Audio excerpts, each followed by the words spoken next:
Good evening, Dr. Zakir Naik. This is Mary. I'm a Christian and a banker by profession. My question for you is based on your statement that nowhere in the Bible it's mentioned that Jesus Christ is the Son of God. And based on my knowledge and understanding of Bible, I have picked up two verses to quote, and I would like only your clarification in the light of Islam. The first one is Matthew chapter 3, verse number 17. And blow a voice from heaven, saying, "This is my beloved Son, in whom I am well pleased." The second is John chapter 3, verse number 16. For God so loved the world that he gave his only begotten Son.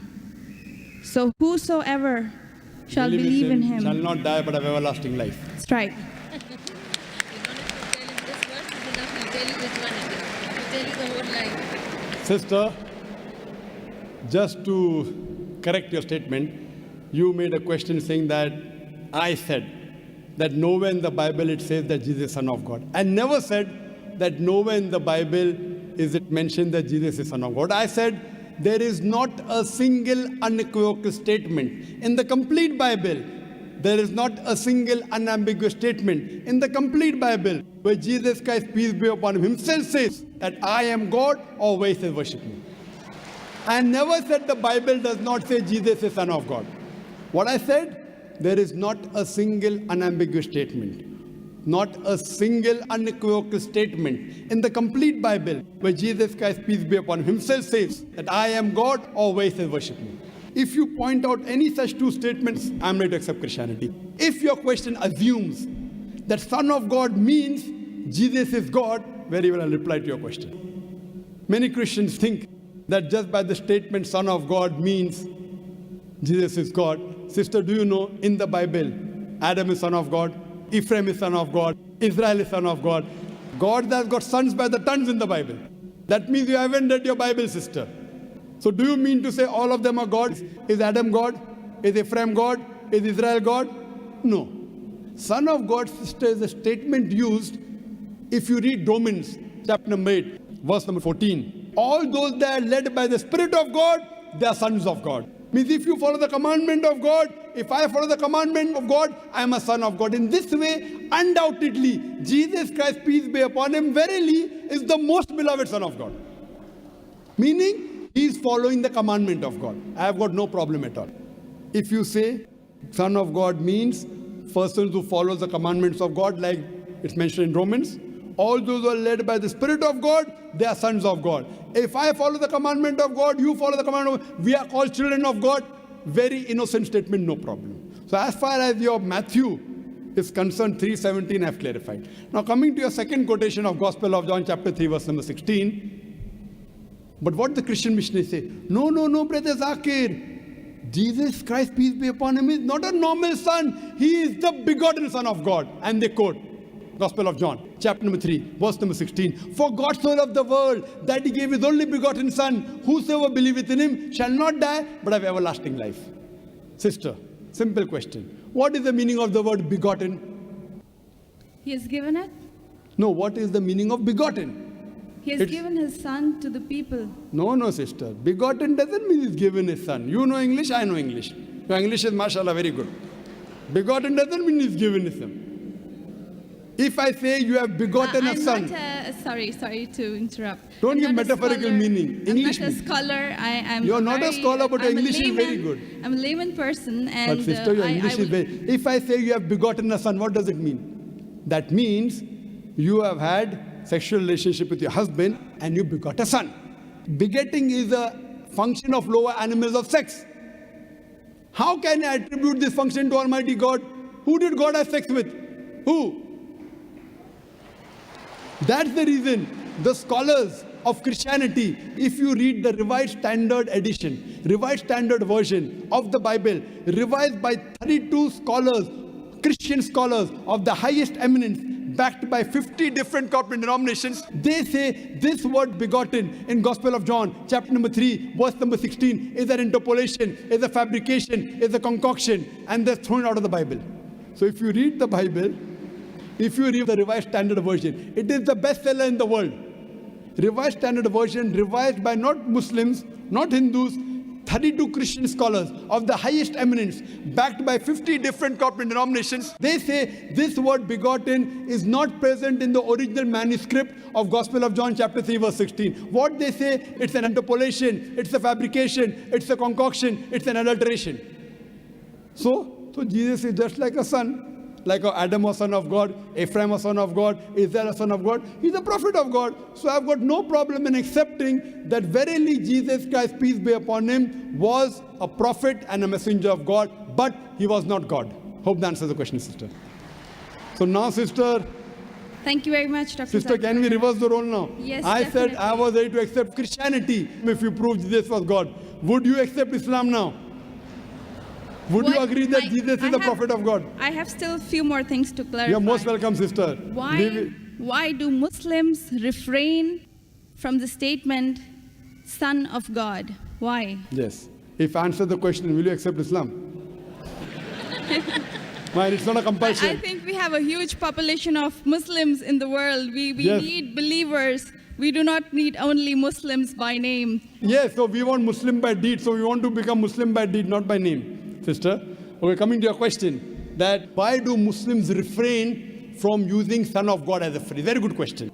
And that's the reason, sister, if you read the Quran has got 99 attributes to Allah subhanahu wa ta'ala. Ar-Rahman, Ar-Rahim, Al-Hakim, most gracious, most merciful, most wise. But Allah subhanahu wa ta'ala in his last and final revelation, if there's something like Old Testament and New Testament, Quran is the last testament. In his last testament, he has not used the word Ab. In Arabic, Ab means father. Why? He has used the more difficult word Rab. Rab is more difficult to pronounce than Ab, which means the Lord, the cherisher, the sustainer. He has used Rab as attribute but not Ab. Why? Because in the previous revelations which were changed, Bible is the changed form of the Injil. People have misunderstood the meaning of Son of God. They started thinking to be begotten son. For example, if I tell, young son, beta tumne acha sawal pucha. Son, you have asked a very good question. If a son asked a question of the age of 10, son, you have asked a very good question. But if I say, you begotten son, you have asked a very good question, he may punch me. He will not say, oh, Zakir is elderly, he may punch me. That means I'm abusing his mother.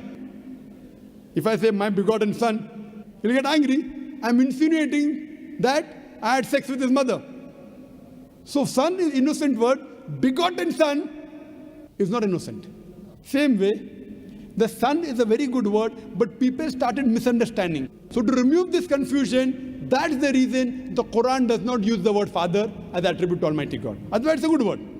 So same way, we refrain from using Son of God because people start thinking that he's God. No Christian ever comes and tells me Adam is son of God, Ephraim is son of God. Why? Bible says Israel is son of God. Why don't you come and tell me? Because they are programmed. No Christian has come and told me that the Bible says Ephraim is son of God. No, why? Because they are programmed to believe that Jesus Christ is Almighty God. He never said he's Almighty God. And I told you earlier, in my earlier answer, he never claimed divinity. That means you're insulting Almighty God. That means you're insulting Jesus Christ, peace be upon him. That's what I say. If Christian means a person who follows the teachings of Jesus Christ, peace be upon him, we Muslims are more Christian than the Christians themselves. You know why? Because if you read the Bible, Jesus Christ, peace be upon him, it's mentioned in the Gospel of John, he was circumcised on the 8th day. We Muslims are circumcised, Christians are circumcised. Jesus Christ, peace be upon him, said that you have to follow each and every law of the Bible, each and every commandment. Gospel of Matthew chapter 5 verse number 17 to 20. If you break one law or jittle from the commandment, you shall not enter kingdom of heaven. If you go to the Old Testament, clearly says in the book of Leviticus, chapter number 11 verse number 7 to 8, in the book of Deuteronomy chapter number 14 verse number 8, in the book of Isaiah chapter 65 verse number 2 to 5, that you shall not have pork. Muslims don't have pork, but Christians have pork. So if Christian means a person who follows the teachings of Jesus Christ, peace be upon him, we Muslims are more Christian than the Christians themselves. The Bible says in the book of Ephesians chapter number 5 verse number 18 that thou shalt not have wine. It's mentioned in the book of Proverbs chapter number 20 verse number 1. Wine is a mocker. You should not have wine. Muslims don't have alcohol, but the Christians have alcohol. Further, if you analyze, there are various references I can give you. So if Christian means one who follows the teachings of Jesus Christ, peace be upon him, I say that I'm more Christian than the Christian themselves. If you become a Muslim, you are a more better practicing Christian than the so-called namesake Christians. Yes, sister. Can I ask something? Sure, you are. Yeah, Yeah. all right. You're most welcome, sister. I would not like to cross-question or criticize your statement. I Sister, have you're no right most to. welcome to cross-question me. You're most welcome to criticize me. I love it. Unless a person doesn't cross-examine. See, suppose I want to prove something. If I say this is the best, I want to check it out whether it's best or not. That's right. Because a logical person, so please, sister, cross-examine me, criticize me, attack me. Once you're convinced, then you accept it. Yes, sister, go ahead. I will definitely not intend to do something like this. The object of questioning more is to know more so that I know what I follow is right. That's all. Thank you very much.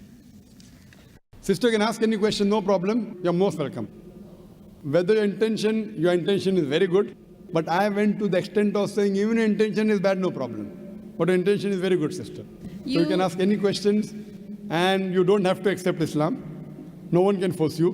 Quran says, La ikraha fid din. There's no compulsion in religion. Truth stands out clear from error. So don't think that if I answer a question, you have to accept. On the day of judgment, only give the evidence that I gave you the answer. Yes, sister. Any questions? Thank you very much. Yes, sister. You said that we Muslims are better Christians than the actual Christians. So, The complete statement I made, if Christian means a person who follows the teachings of Jesus Christ, peace be upon him, we Muslims are more Christian than the Christian themselves. Yes, sister, your question. but this is not a layman statement. Don't I layman statement. do not have a specialized knowledge of Islam and as well as Christianity. And you can ask the doctors of divinity whether I'm saying is right or wrong. Yes, sister. Thank you very much, Dr. Zanak. So what is the question that? That was my question, that why did you mention that we Muslims are better Christians than the actual Christians? When I said that, why did I say I that? think this is beyond my thinking, that That's why right. would a Muslim call himself a Christian?